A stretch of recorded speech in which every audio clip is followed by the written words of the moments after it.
If you're ready to unlock more better days, to take control of your health, to push past your limits and unleash your full potential, then you're in the right place. I'm your host, Dr. Jeremy Bettle.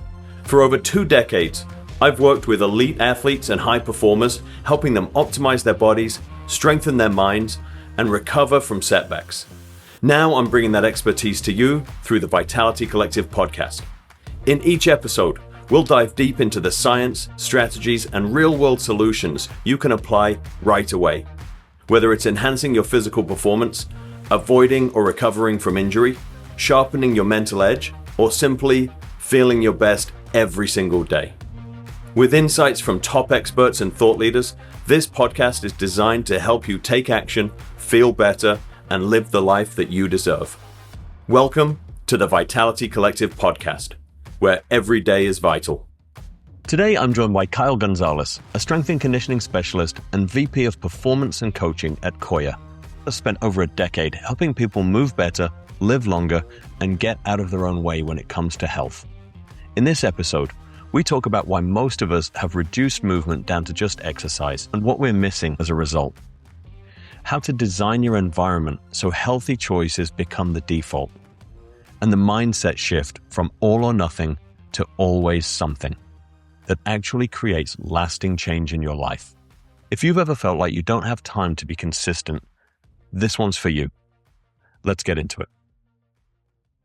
Welcome back, everybody. Today, it is a pleasure to welcome Kyle Gonzalez to the show.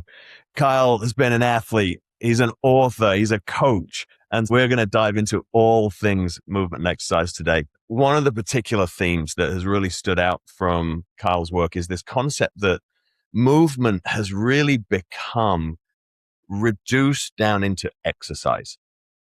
And we've moved away from day to day sort of rambling, that accessory exercise that we get just moving around during the day. And so I really want to dig into that concept today, and we'll just sort of follow the conversation where it goes from there, Kyle. But let's lead right off with, why do people think about movement in the wrong way like that? Yeah. First and foremost, thank you for having me. It's been a pleasure connecting. Been a pleasure to, just get to know you a little bit better and kind of go behind the scenes and nerd out on all things that are movement, exercise, and performance. But I think people get it wrong because it gets reduced to like a block on your calendar. Exercise gets reduced to, I'm going to check off this box. And I think ultimately people start to break movement into only that exercise category when there's a big other category, which is just normal physical activity. And people don't see that as counting, if you will. And so what I've seen over the years is like, people think about, okay, my 30 minutes in the gym, my hour in the gym, what am I going to do? Everything's going to go. I check that box, and then boom, it's like, I'm done for the day. I can do whatever else I want. I can relax. Yeah. It's all good. But actually, I've been like challenging myself to think about this more. I'm a new father. I have a dog. I have a wife. I have a family.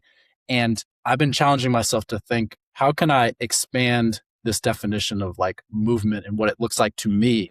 And so really rethinking that in my own life. And what that meant was the 23 and a half or 23 other hours of the day. What does that look like? And so I think sometimes in our society, we over-index on exercise and we under-index on physical activity. And that's gardening and playing with your kids and going for a walk and being outside and, using a standing desk and all of these small things that start to add up more. So that's kind of where I've been with all of this. Yeah. It's interesting, isn't it? Because now we all wear one of these watches. I know. Yeah. Right. Yep. Yeah, exactly. And Strava doesn't, you don't get any kudos for standing at your desk instead of sitting, right? Nobody's clicking like on that. Nobody's looking at your pictures or, how many calories did I burn in this little block? We get that feedback here. When I read that from your work, it really resonated with me because it's something that Michelle and I have frankly struggled with. We went from very incidentally active lives, me with the team, when you're in a practice facility and you've got pro athletes around, it's not that we're working out all the time, but you might get 20, 30,000 steps in a day because, I'm in my office, I'm out to the court for practice, I'm back to the coach, I'm up to the GM, and just moving all day, doing stuff, and then get my workouts in. So overall activity was always super high. And then we've come into our own business where there's a ton more administrative work, but also we've gravitated towards more hybrid and virtual training. So now my world has shrunk to this desk and right in front of this screen, where it is an active effort for me to just move, to get those little exercise snacks, the 5 minutes of extra movement, the little walk around the block when I've got a few minutes. So it's a really interesting piece that we're just missing entirely now.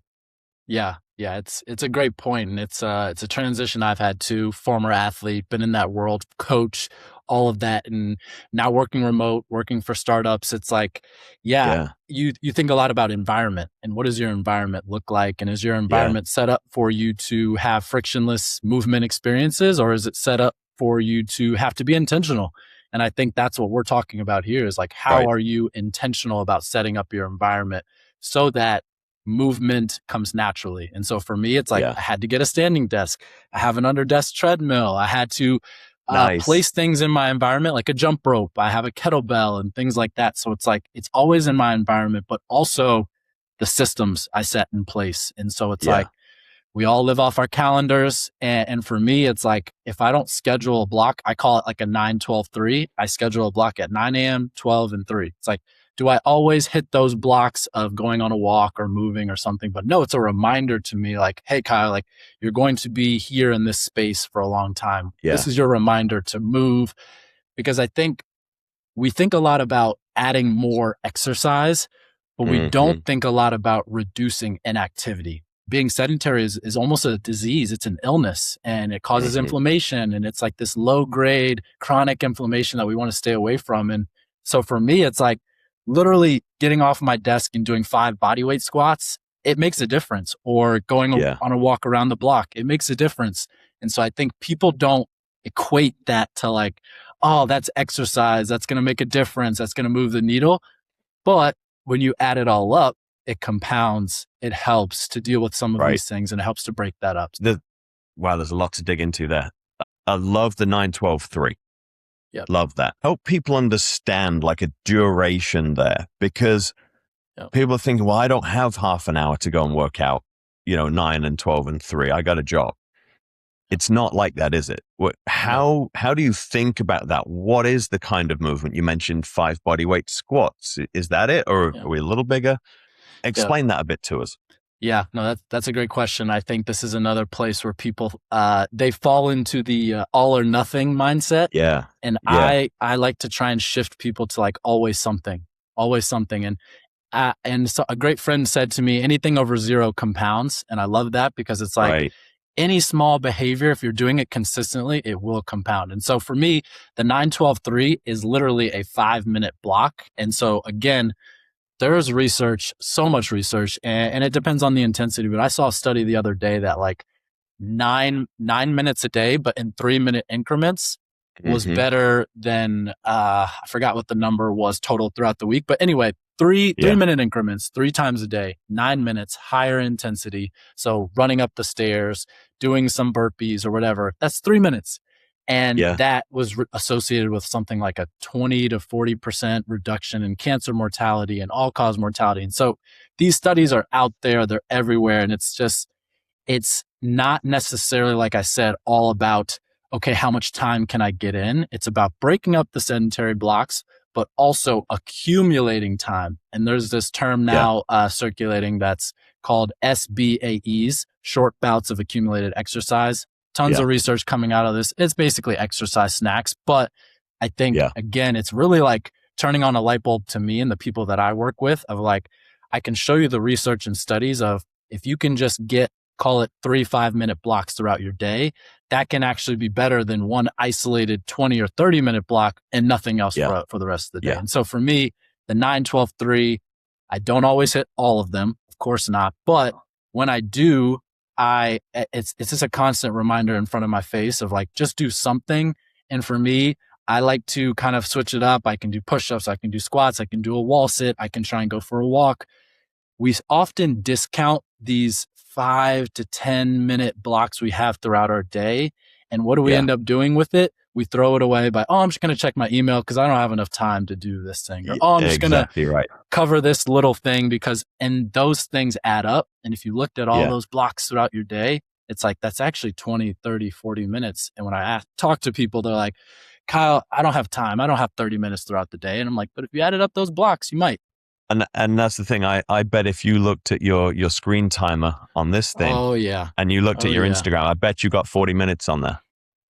Right, 100%. That's the big thing, and that's something that we hammer on all the time is consistency over intensity. Yep. People think they got to go and achieve their goal today. Like, I want to lose some belly fat. I'm going to do it in today's workout. Yep. That's not how physiology works. It works in these little pieces done consistently. You put it so well in terms of compounding the activity over time. If you can just move consistently throughout the day, every day for an extended period of time, that's where we'll see results. And we're sort of in a social media world right now where we're being sold programs that are like 30-day abs and you 6-day detoxes and things like that, where we sort of think that's the timeline. Super intense, super restrictive for this short window. And we're going to achieve our dreams and feel much better about ourselves. And it doesn't work like that. And so I love those points. And the other piece there is the research. We've seen research, even like a set of calf raises at your desk improves insulin sensitivity. Yep. But there's so much research out there and not enough coaching on how to do it. Yep. That's the disconnect. So people like myself and like yourself who are out there actually coaching, that's what I think we need to translate. And that's why this is such an important conversation. Yeah. I agree so wholeheartedly with that because I think we're inundated with data, we're inundated with research, we're inundated with voices, influencers, all the people out there. And it's sad because sometimes the loudest voice is the one that gets heard. And it's not always the correct voice, or it's not always the unbiased voice, or it's not always the voice you need to hear. And so I think these days people tend to just latch on to what is convenient, what is easy, what fits my narrative, as opposed to what do I actually need. And this is why I'm always an advocate for working with a coach or a professional, because again, they can help you understand the nuance. We're all an N of one. We are all unique. And sure, there's some general strategies that are going to work for most people most of the time.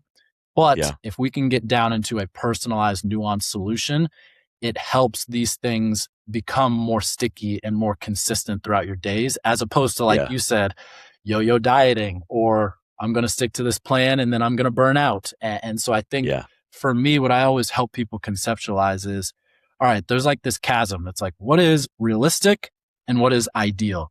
People always want to shoot for ideal first, but it's like, no, let's walk back to like what's realistic, and eventually we can work our way towards ideal. James Clear, Atomic Habits, he has the quote, we got to standardize before we optimize. I use that a ton because it's like people want to jump straight to optimize, but it's like, if your habit isn't established first, guess what? It's not going to ever get to optimized. And so what I help people back up to is, okay, how do we close this gap? How do we make sure that we're showing up with 100% confidence can do this consistently day in and day out? Let's start there. And I guarantee you'll start to build and build and build. And I was thinking when we were just talking about inactivity and stats, one that just popped into my head when I was doing research for this project I'm working on is people who stand an extra, call it 2 to 4 hours a day, can burn up to 20,000 calories over a year. And so again, come on. It's crazy. It's crazy. Like, that is what I'm talking about when I say anything over 0 compounds. It's like people don't think about, standing, that's not going to do much on a day or on a week or on a month. 20,000 calories, like that's 5-6 pounds a year that you can lose just from standing more. And so I think people need to understand these little things start to add up. Yeah. Think about there's 3,500 calories in a pound of fat. Yep. Right. So you can do the math on that. But even that deficit, if we can create a deficit of a couple hundred calories during a day, it's going to add up every day. And for me, it's not even so much about being in a deficit all the time, but it's creating, as you said, that incidental activity that just gives us a little bit more activity burning. Yeah, for sure. One of the things I want to dig into, Kyle, you'd mentioned it a little bit earlier, I want to come back to, is environment. This, for me, was the key to our athletes' success.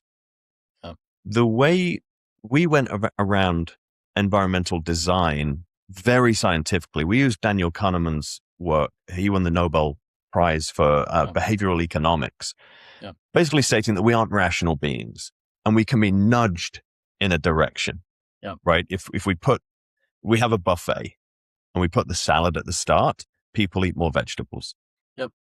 Just how it works, right? So we designed the environment with the athletes where I wanted it to feel to them like when they got out their car, they fell in a river and they just flowed with the current around the things we needed them to do. And they just spat out the other side in their car again. And like, what the hell just happened to me? Right? Love it. And so we did, right? When they walked through the door, we built a kitchen, we hired chefs. We had a registered dietitian who had individualized meal plans for each of the guys. They walked through the door, here you go. Right? The dietitian would then educate them on what was on their plate and why. Right? So it wasn't completely passive. They had an appointment time. It wasn't my knee hurts, I got to go see the trainer. It was, I have an appointment at 9:00 to see the physical therapist. Again, I feel great. I don't know why. But you're on the table. We can find these things proactively. We have a mandatory team lift. You have an individualized warm up with your own correctives. The team lift together. We drive the camaraderie that way. You go into your team meeting with the coach. You go to practice. You have your individual development work. You come off, you do your recovery work.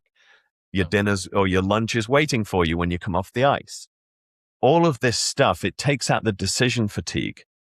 One of my favorite things that we did, our equipment managers, in a locker room, you usually have a big trash can in the middle of the room, right? And everyone's throwing their tape and all that stuff in there. The place is always a mess, right? There's just tape everywhere. There's jerseys everywhere. We put a trash can by each guy's locker. Immediately, you're not picking up tape, it's just like, because there's a trash can right there, right? It doesn't become a competition on who could throw their tape in the trash can.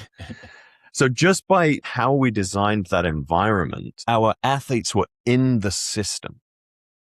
And that's how Michelle and I think about our environment here at home. We have our dumbbells, we have our bands that are close to our desk.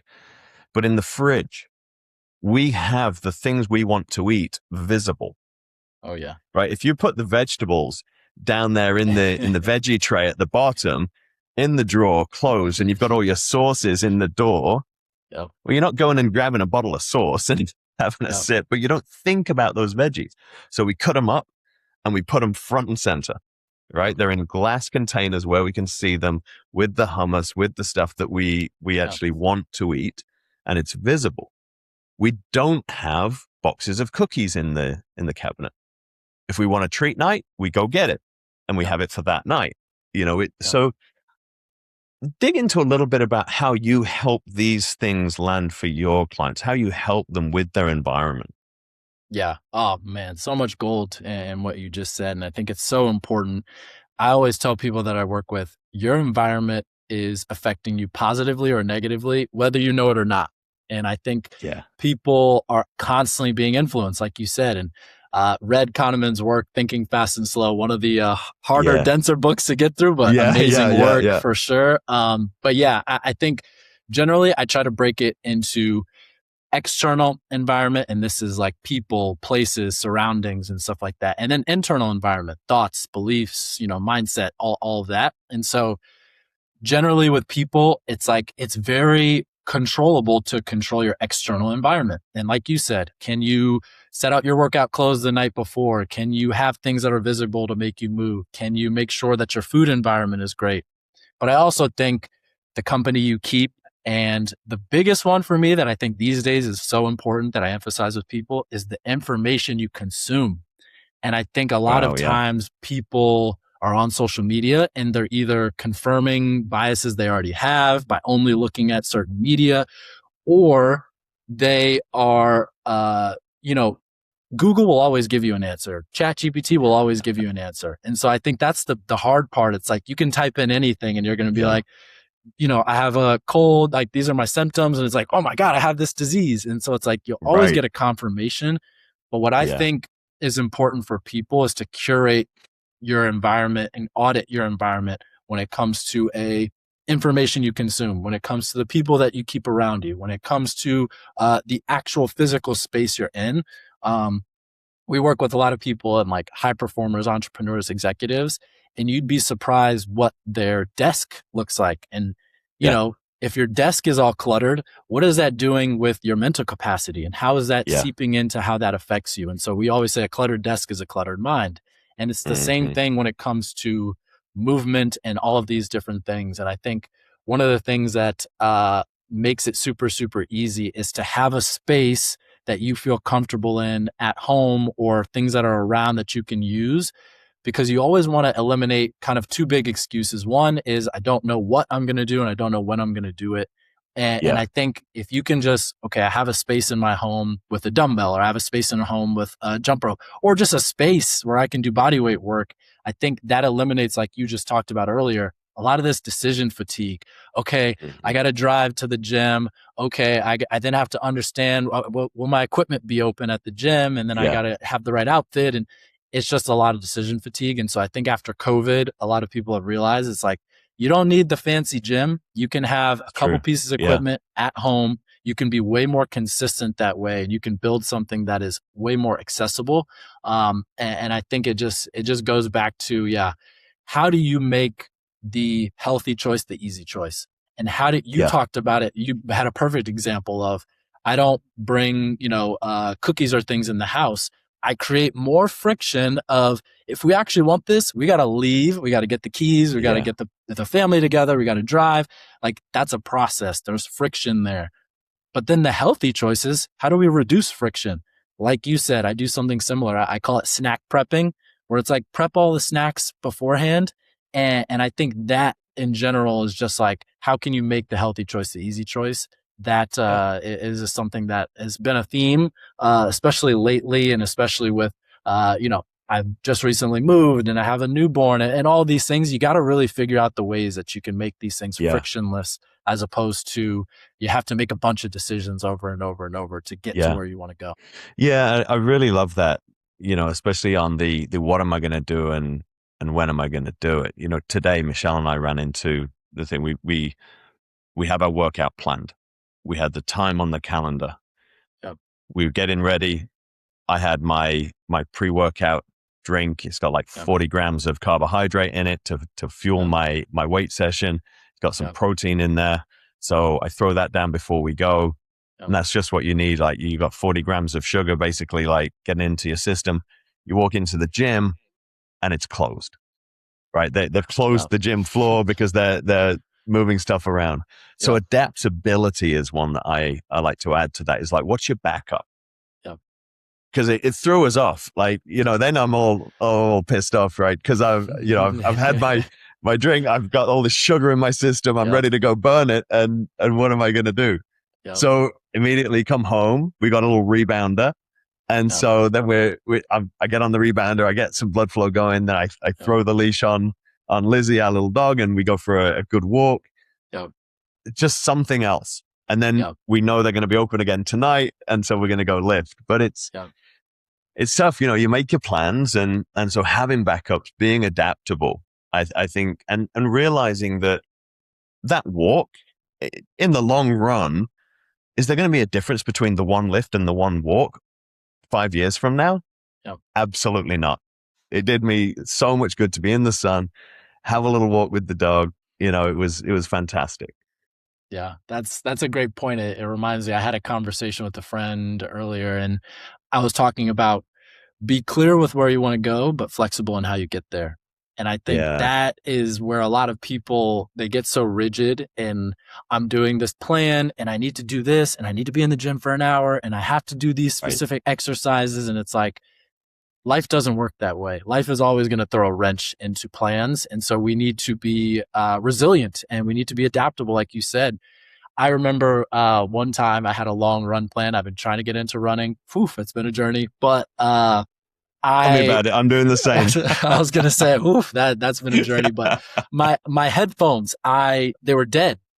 You think about this, like this has no bearing. Like I don't need headphones to go run and exercise, but it really threw me off. Like that's gonna be a harder long run. Now I actually try to plan that into my workouts. It's like once a week, just don't bring your headphones. Be in tune with your body. Go out and run. Enjoy the sights. Yeah. And so again, I think people are so rigid with certain things that when things crack down or crumble, my God, like everything is a panic. And so for me, you have to build in a level of flexibility with your routine. You have to build in, like you said, a hierarchy. Maybe it's like, okay, gym is option A. Option B is a home workout. Option C is just, I'm going to go for a walk. And so I think giving yourself grace. We're all busy. It's a very busy world. Look, 50% of something is better than 100% of nothing. And so when you live in that always, all or nothing mindset, it's like people get so caught up and then you end up doing nothing more often than not. So anyway, I think it's true. Yeah. I want to give a shout out to assistant coach with the Nets when I was there, John Welsh. Yep. He came in and it was such an anti-pro sport thing to say where everything's like this toxic positivity and hustle and all this stuff. Yep. And he comes in, he goes, Jeremy, if it's worth doing half-assed. And I was like, what? He's like, well, think about it. Like, are you going to, if it's really worth doing, are you going to not do it or are you going to do some of it? Like, okay, love it. We'll do, let's do it. Yeah, I think people get so caught up in it, and I think it's something where I talk a lot about, like, and this is for the performance people out there, minimal effective dose. Like, it's something that's so great in our world, but in the general population, people don't really understand the concept of minimal effective dose. They're always looking to go for that ideal or optimal. And so for people, it's like, what is the minimal effective dose? And it's not just movement. It can be applied to anything. I think about reading. Every time I try to get back into a reading practice and all of that, you want to kind of jump in and read at a certain pace and certain time. If I can just pick up a book and read 10 pages a day, that's like 10 to 15 books a year. And if you ask somebody, could you read 10 to 15 books a year? They'd be like, oh, of course not. I don't have time to do that. You ask them, can you read 10 pages a day? They'd be like, oh, 10 pages a day is not that bad. Yeah, I could probably do that. Yeah. So it to me, it's just one of those things where what's the minimal effective dose when it comes to nutrition? What's the minimal effective dose when it comes to sleep? When it comes to mindfulness practice? All of these things, you can kind of have that mental framing around it. And when you do that, it becomes much more attainable, which means it's much more consistent, which means it's much more practical and so on and so forth. Yeah. Yeah, and I think, this minimal effective dose, it isn't fancy. It's not an adamant prescription. I think with the optimization crowd right now, a lot of science communicators have come into this world out of the lab, or MDs coming out and they're now communicating a lot of the science. And it leans towards, well, we found in a research paper that you have to do this much to get the effect. Yeah. So zone 2, you got to be doing 9 hours of zone 2 a week. Well, okay. So I can't do that. So I'm just not going to do any.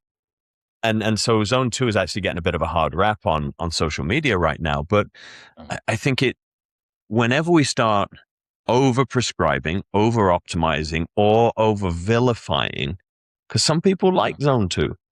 Yeah. We start discouraging movement.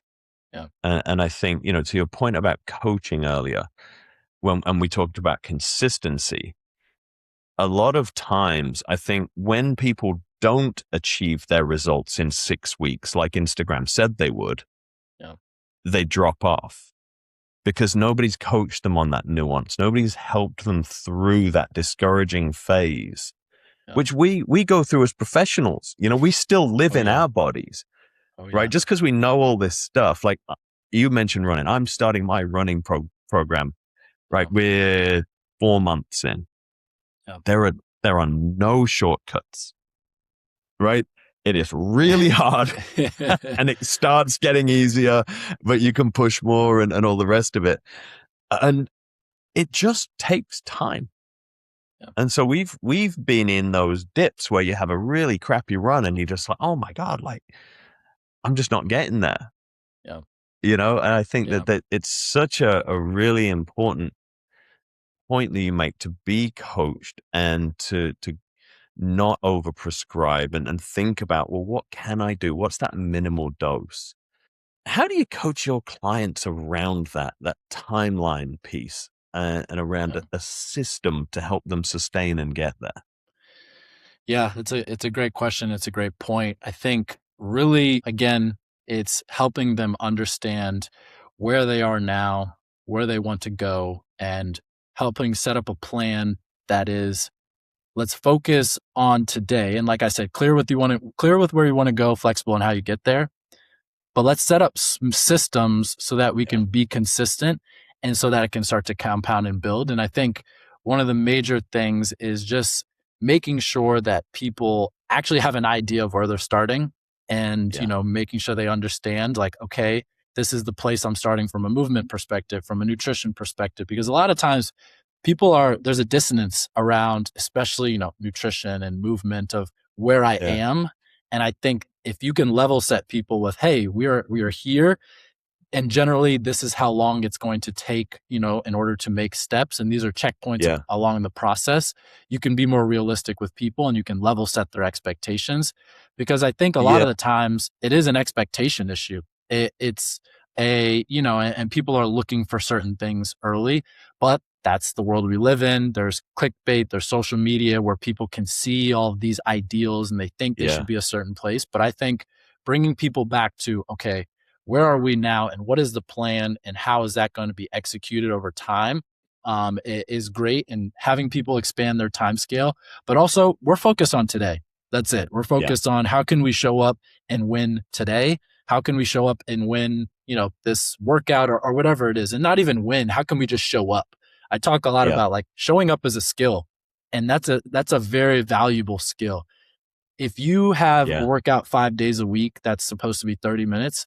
It's a win if you can show up each day, whether you get the 30 minutes in or not, that doesn't matter. That skill of showing up is going to translate so much more over time. And you're always going to have good or bad days. The mark of someone who's going to stay consistent and progress is how you show up on the bad days. And so I think a lot of times people they can push the gas on the good days. They can do all the things. They can be, rah, rah. But when it's rainy out, when you didn't get a good night of sleep, when, something throws you off, when you have a heavy workload, can you show up for yourself in those days?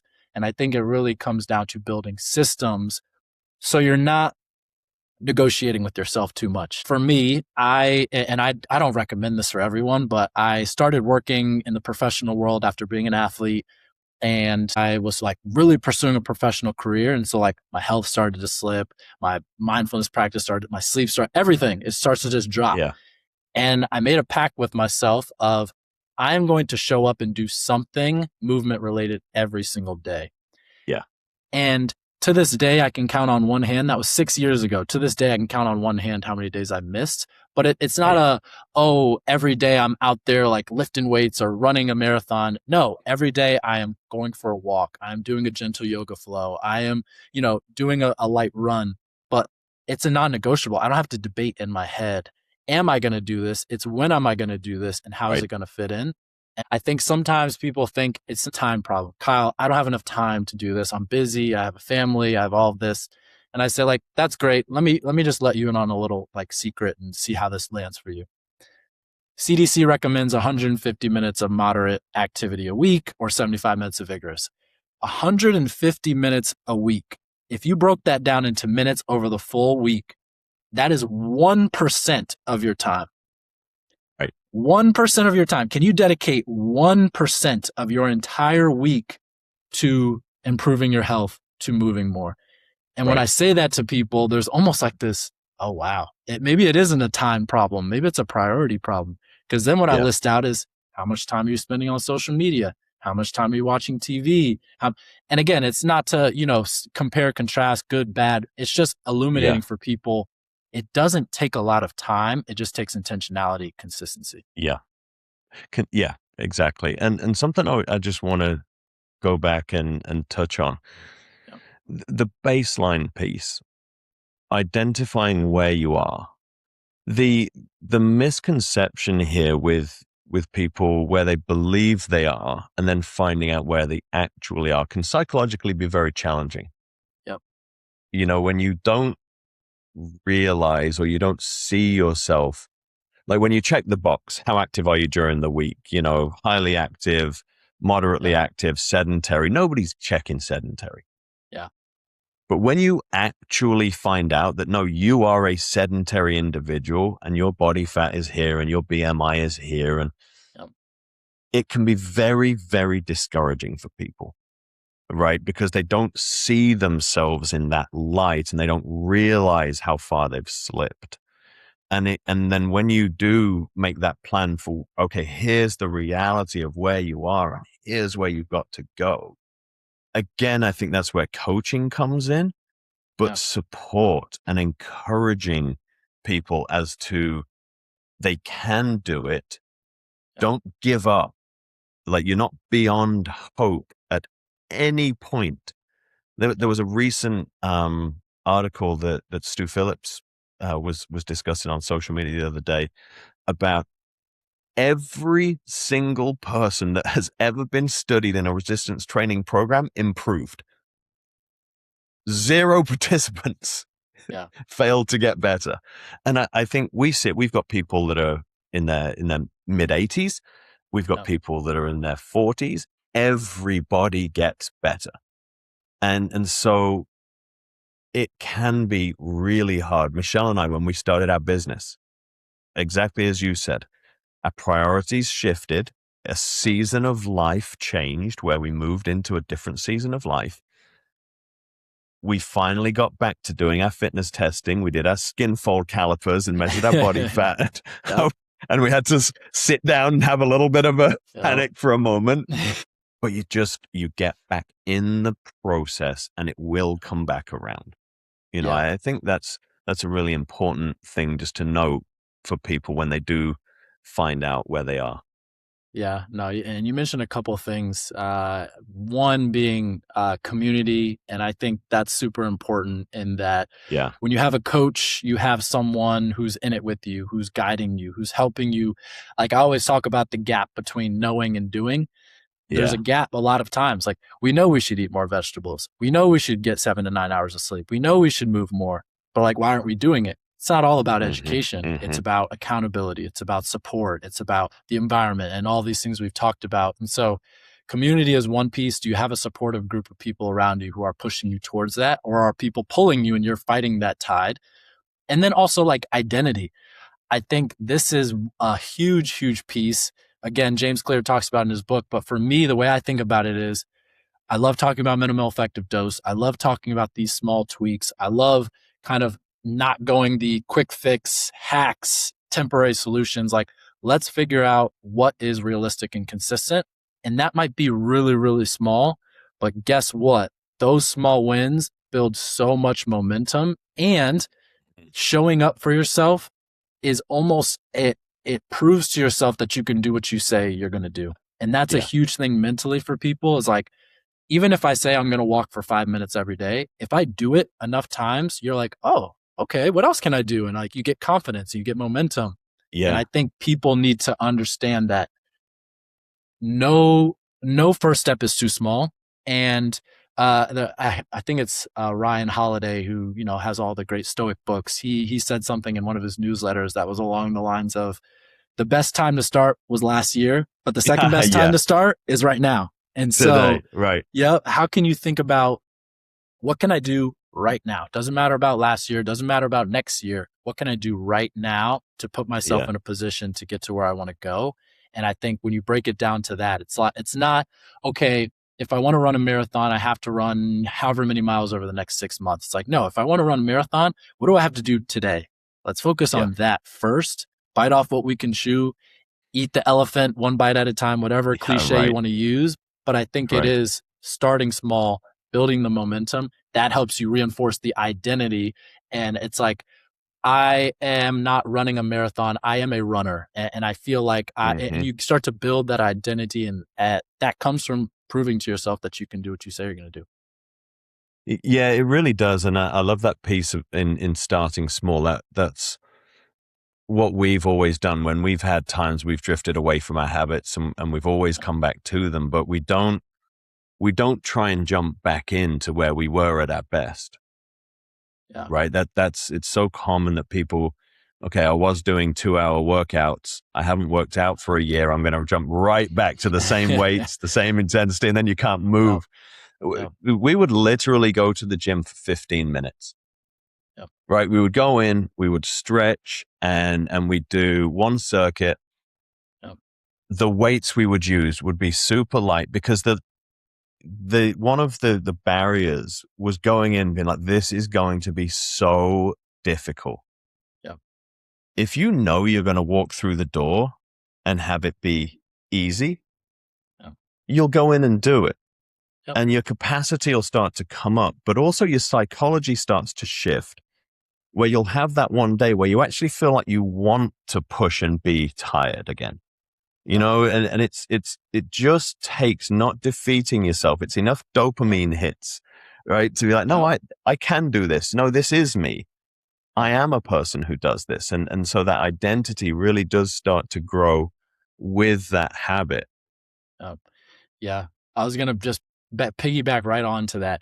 Half the time, or more than half the time, when I give people a small goal to start with and they start hitting it, they come back to me and they're like, Kyle, like, I know you said we were going to do 15. I feel better. I did 30 minutes. And I'm like, that's exactly what we want to do. There we go. It's never a bad thing to push further. And yes, of course, there's recovery. And if you have a serious program, you want to stick to it. But like, again, it's you don't want to go the other way. I don't want to schedule 30 minutes and then be discouraged because I only did 15. It's like, no, schedule 15 because you know you can do that. And if you have the minutes for 30, go for it. And it's so often that people come back to me like, I did more, and they're excited about it. And it's a cool feeling. And I think, like you said, it just reinforces that identity piece. Yeah.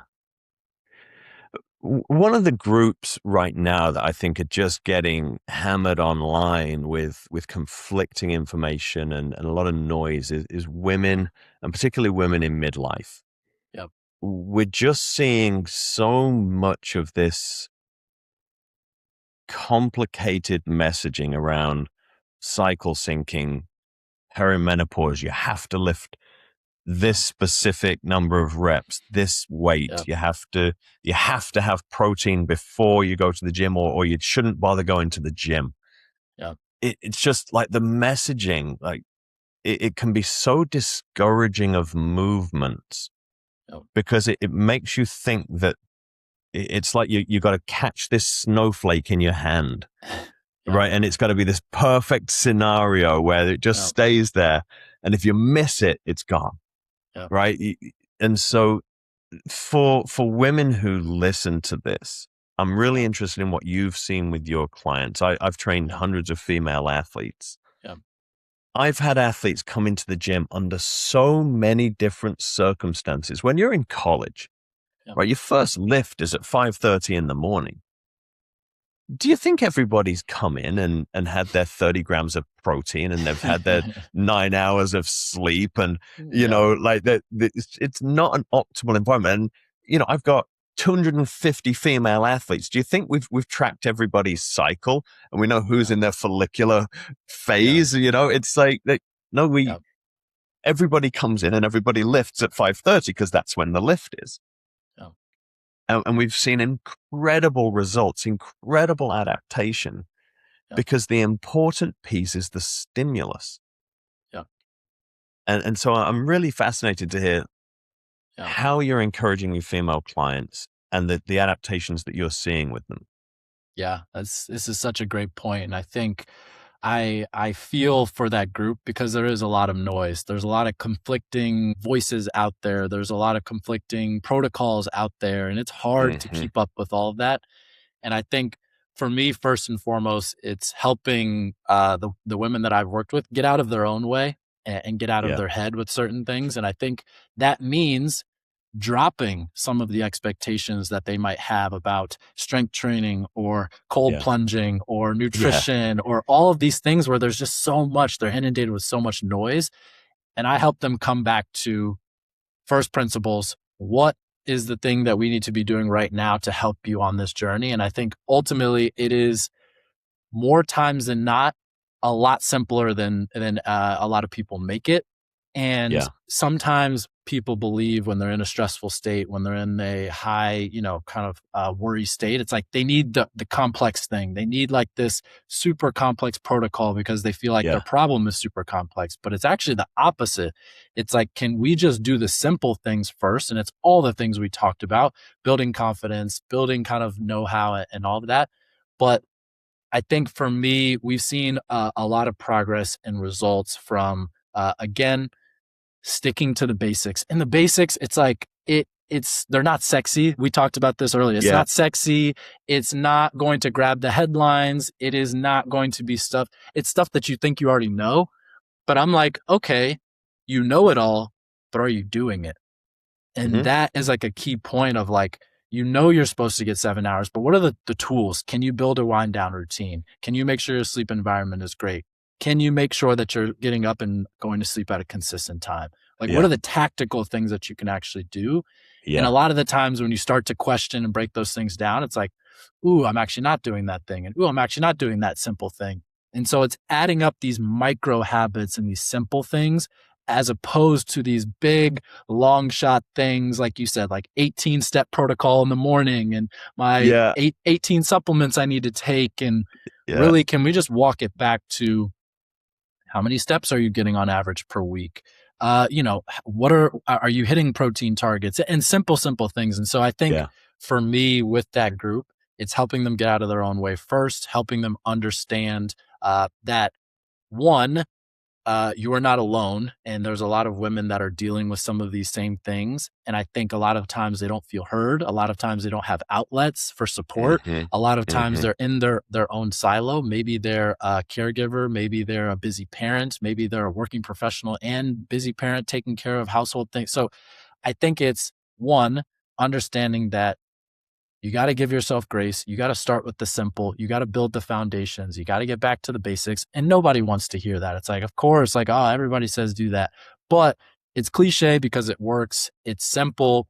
And I think if you can meet people where they are and start to build a foundation, then once you have that foundation, this is my favorite part.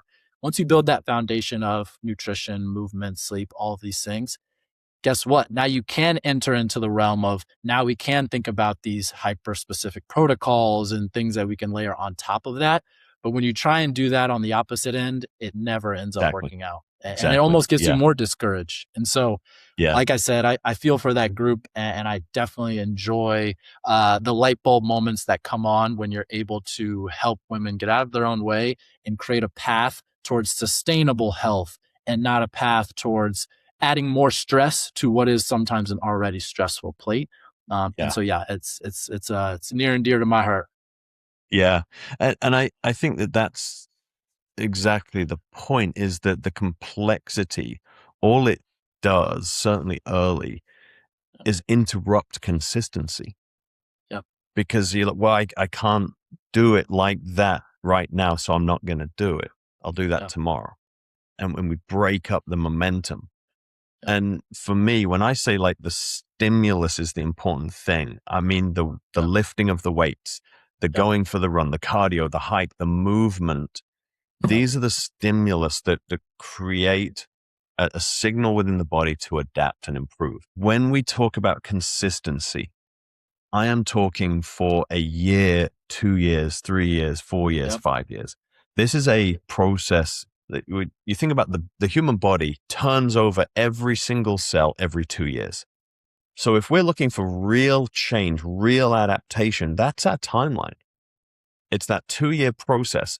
The beginning stages of adaptation are 6 to 8 weeks for physiological adaptation. So when I start a program, I have to go in that program for about 6 to 8 weeks to see the first changes, right? So I can't, if I start again, or if I stop, I reset the clock. I have to go through that 6 to 8 week phase within the same program before we change and go to the next thing. Yep. And then we can upgrade and adapt the program to keep it going. Yep. But that's not really what we're being sold. Yeah. And so it's an important message for people to hear. Yeah. Yeah. Like you said, I feel like when things get too complex, you get this like yo-yo roller coaster ride of, oh, I'm up. And I think the ups make it seem like if I did this for one day, I can maybe do it, more. But it's like one day is like minuscule in the scale of sustainable behavior change. And I think you just pointing out that time scale is so important for people to understand that, again, this should be a lifelong pursuit. And so what I always kind of level set with people is this something that you can do for the rest of your life? And, maybe the answer is not no. Is this something you can do for this season of life? And it's like walking back on like those time scales to help people realize, actually, this is something I could probably only do for the next 2 weeks, and then I don't want to do it anymore, or I don't enjoy it. I talk a lot when it comes to movement and exercise about the FIT principle: frequency, intensity, time, type. I always say my FIT principle is frequency, intensity, time, type, and enjoyment.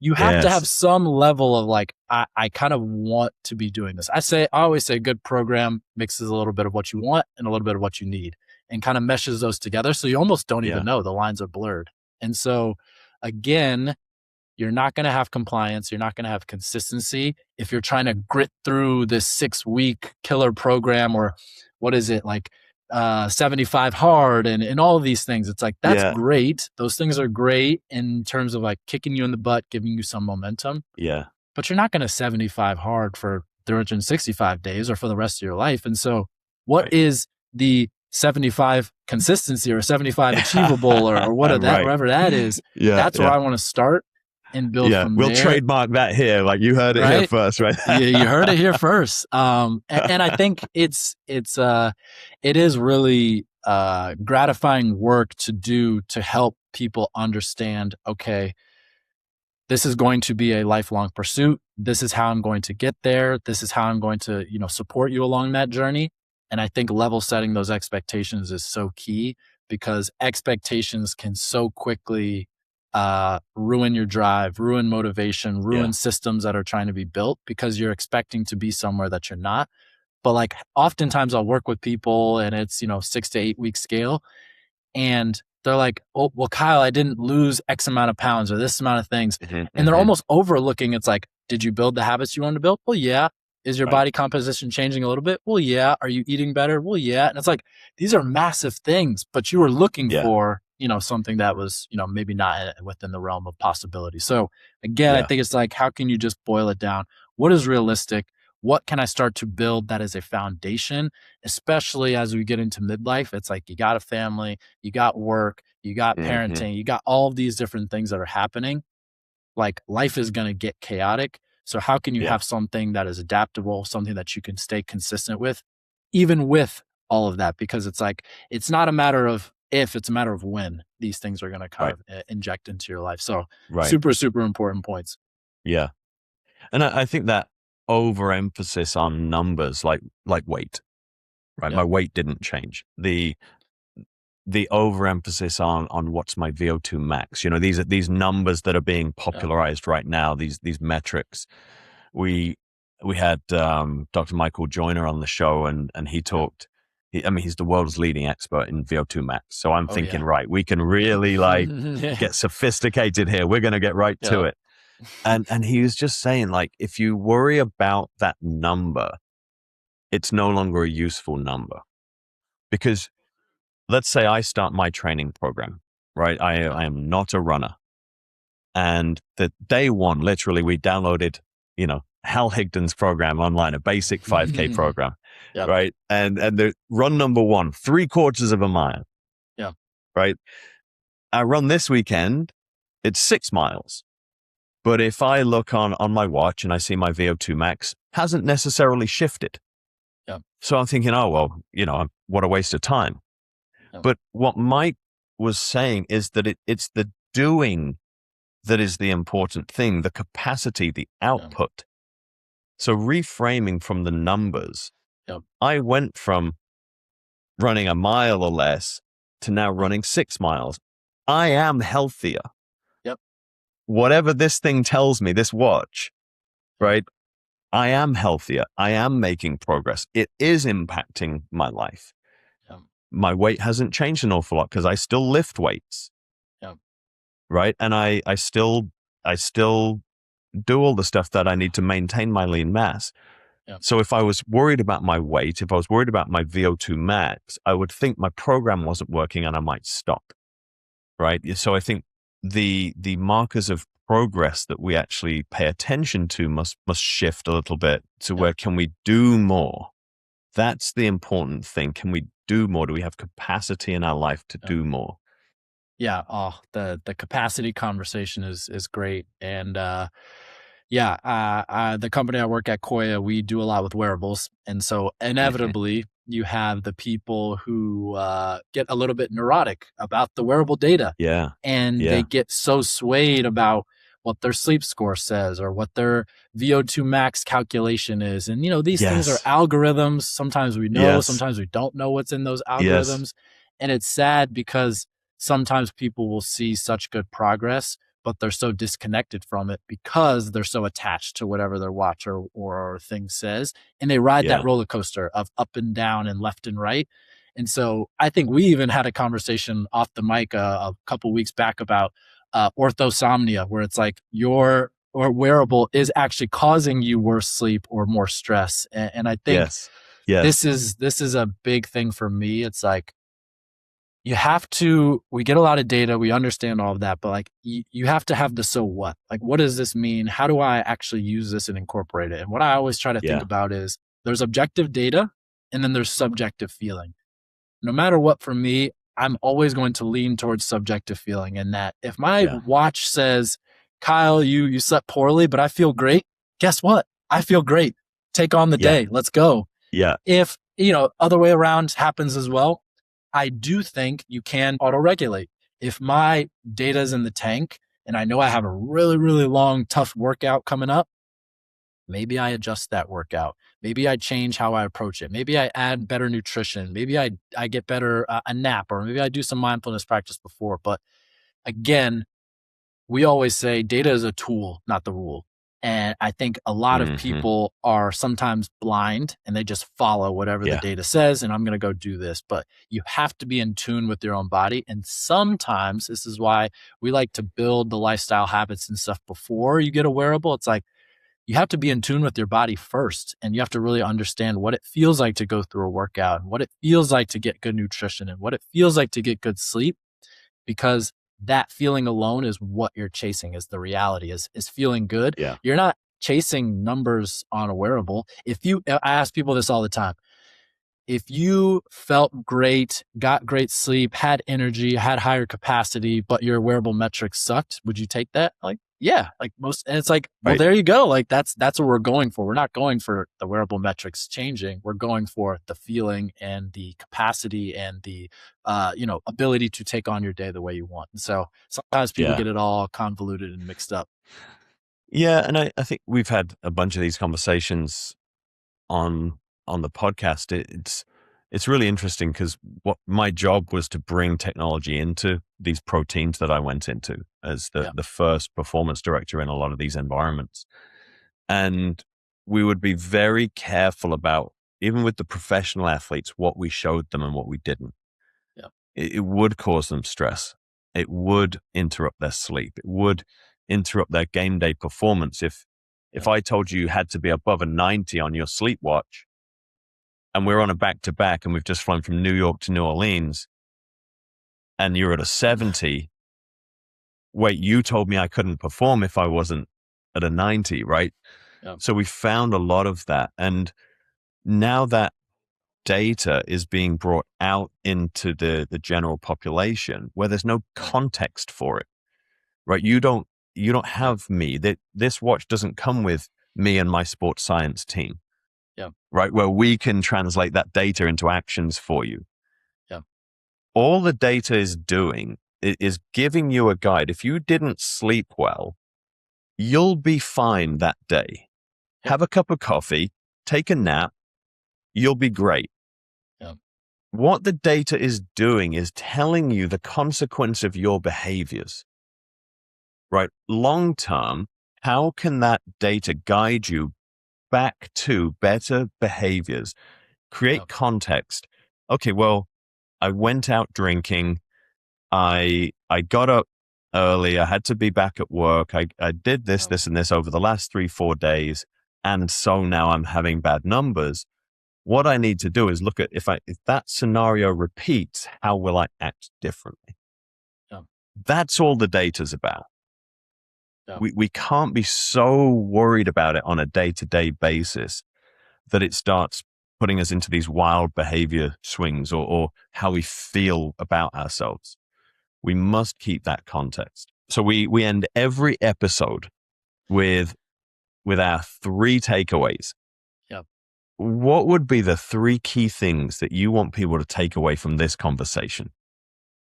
3 things I'd want people to take away. All exercise is physical activity, but not all physical activity is exercise. So we need to expand our definition of what, this movement umbrella is beyond just the exercise bubble. Exercise is a small bubble within the physical activity and movement realm. And so if there's one thing, it's how can we start to inject more physical activity into our days? How can we start to move more regardless of what that looks like? How can we start to rekindle this joy that we have with movement? For me, when I was a kid, I remember coming home from school, I'd drop my backpack off and I'd just go outside. I didn't know what we were going to do. We were going to play sports. We were going to play manhunt. We were going to run around. And that was just a joy of movement. And I think people these days, they think if they don't enjoy exercise, it's like, well, I'm not an exerciser. I don't like to exercise. It's like, please, it's not that you don't enjoy exercise. You really just haven't found your flavor yet. You haven't found your thing yet. And so keep sampling, keep trying. 2, we talked a lot about environment. I think this is just so important. Audit your environment, people, places, things and information. Like those things, can you just do a quick audit? What do these look like? How can I set up the environment to where the healthy choice is the easy choice? How can I reduce friction? And how can I just bring more awareness into my purview? And so I think a lot of the times that's just scanning and really understanding what does my environment act. What does my desk actually looks like? What does my, fridge look like? Pantry, closet, all of these spaces that we frequent. And so I think environment is a huge one because like I said, whether you know it or not, your environment is nudging you in a direction. Which direction is it nudging you? That's what you need to kind of figure out. And I think lastly for me, it's just how can we make this health and wellness space a little bit more accessible for everyone? And I think we are in a space and an age right now. There's a lot of quick fixes. There's a lot of hacks. There's a lot of temporary solutions. If people are selling you those things, it's often a sign to run the other direction because I think most of the time marketing is very good and we need to understand what are the consistent, sustainable things that we can do to live healthier and longer lives. And it's not just about today. It's not just about next week. It's about, down the road, other seasons of life, long term. Like we talk about lifespan and health span. Lifespan being the number of years you live, health span being the number of healthy, vigorous, vitality, all of those types of years. And so we want to really index on health span. How can we continue to inject behaviors into our life that give us more access to this beautiful life? And I think for me, my goal is always about empowering people to have more agency, to have more ownership over their health, and really setting the definition for health for yourself. And I think sometimes we let society set that definition for us of this is what it means to be healthy. But guess what? Your definition can be different. And I think for me, that definition is right now, it's being the best father I can be, being present. Right. It's modeling great behaviors for my family. It's being able to go out and do activities that I want to do. It's being mentally vigorous and being able to read and write. And so what is your definition of healthy? I want to help people redefine that. And so a little bit more than 3 there. I kind of crammed some in there, but that's all right. That's great. Kyle, I want you to tell people real quick about your book as well. I have so much admiration for anyone who has that commitment to sit down and write a book. It's a long time goal of mine that I haven't got to yet. So tell us a little bit about the book. Yeah, no, I always keep it right here. The book is Move, Thrive, and Come Alive. It's coming out June 2nd. A lot of the themes that we've talked about today. And I think what it's really about is we live in this modern, convenience-driven world. How can we rekindle this joy, rekindle this connection with fitness and everyday movement? And so what it really is practical strategies to integrate movement into everyday life. And I think it is different from your typical book in that it is straight to the point, super accessible, practical, digestible chunks. It's not going to be very dense and science heavy, and it's layman's terms. It's simple to meet you where you are. And it includes over 125 tips, tools, habits, research in this area. And so it's been man, I've worked on this book for 2.5, 3 years. And as you know, this field is ever evolving. And so you're writing a book on a field that I turned in the manuscript a couple weeks back and I'm like, oh my God, there's already things I want to add. There's already things I want to change. But that's how amazing this field is, and it's evolving. And so hopefully this can be a tool that people can use to, again, move more, inject movement into their lives, but also just rekindle that joy that we all have with movement. I think nothing can change, nothing can grow, nothing can adapt if we don't move. And so change is built around movement. And so there's a popular quote without movement, life is unthinkable. Nothing can change without movement. So for me, it's been a labor of love. It has been a fun project to work on. I'm just excited that June 2nd's coming and it'll be in people's hands soon enough. But yeah, no, I appreciate you and the conversation for getting some of these messages out there because it's a very noisy world out there. And I think conversations like this and your podcast help people to find the signal, help people to understand what actions to take and what messages to kind of latch onto. Because again, I know there's a lot of people out there that are looking to sell things or looking to push their narrative, but there's truly only a select few of us out there that are looking to have a real impact at scale and do it the right way for the right people. So anyway, it's been cool to work on that. Yeah, awesome. And can people pre-order that? Where can people go to find the book? Yep, anywhere books are sold. So Amazon, Barnes & Noble, Target, all the book sites, you can find it and you can pre-order it. It's cool to feel it and see it out in there. And I'm holding the book, and you work so hard on something and you put all the blood, sweat, and tears into it. And getting early feedback from other writers, other people has been just super gratifying for me and humbling for me to sit down 3 years ago with an idea to help people move more, and now it's come to fruition. So I hope people check it out. Other than that, I'm on Instagram, Kyle Gonzalez 3, and I'm on LinkedIn, and I try to post content. I do a newsletter and podcast and all that stuff. But anywhere I can scream from the rooftops about health, wellness, and living better, you'll find me doing it. Excellent. Well, we'll make sure we link to everywhere people can find you, Kyle. And I can't tell you how much we appreciate the conversation today. Just a really grounded approach to movement and health promotion. So thanks so much for coming on and sharing with us today. Yes. Thank you for having me. And amazing conversation. It was such a grounded conversation with Kyle Gonzalez. Here are the 3 key things that you can take away from today's episode. Number 1. Expand your definition of movement beyond structured exercise. Exercise is a small bubble within the broader world of physical activity.